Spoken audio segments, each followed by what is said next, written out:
my role is to play that key interface between the council, the elected members, the organisation and the community. I'm responsible for strategic leadership, I'm responsible for advocacy, and I'm responsible for making sure that an organisation with a $62 million budget actually operates really well. One of the things that I've really liked about my time at both Shire Council and my time in local government is working in growth areas and watching and helping to shape the changes that happen within that. What keeps me motivated is setting tasks or goals and actually being able to achieve them.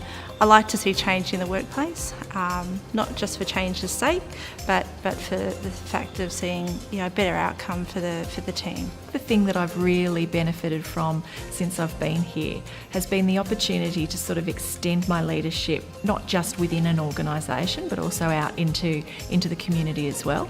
I undertook some mentoring when I first became a CEO, and I found that was really helpful in terms of understanding the breadth of the role of Chief Executive Officer.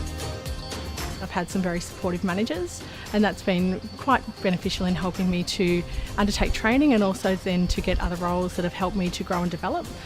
There's a quote that I've picked up from many leadership, forums, and it's that culture eats strategy for breakfast. And I think needing to spend time on working on the culture and working on the team is really critical, and we probably don't spend enough time prioritising that.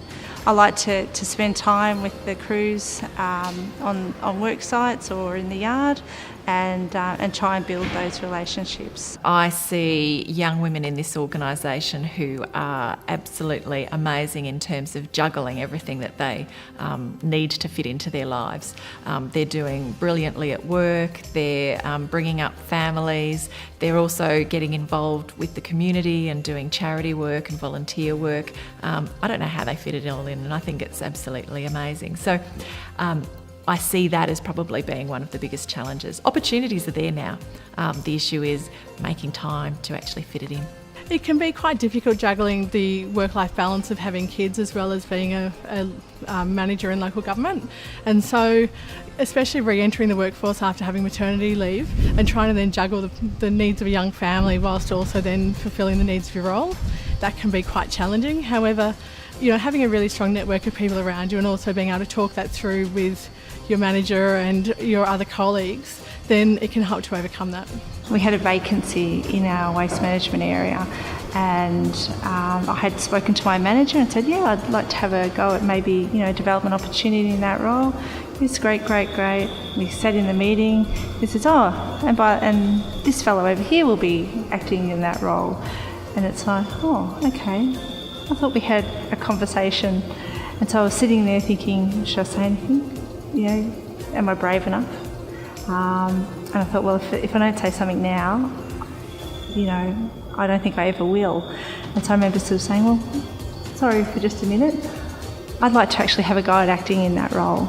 And the outcome of that was that I acted in that role for 3 months. I got that role, then I got the manager's role, then I got the director's role. And so that was kind of, for me, the one thing I took from that is always be confident, always have some confidence in your own abilities. Don't be afraid that you may not be able to do 100% of the job right from day one. Nobody can, and anybody who tells you that they can is probably just making it up.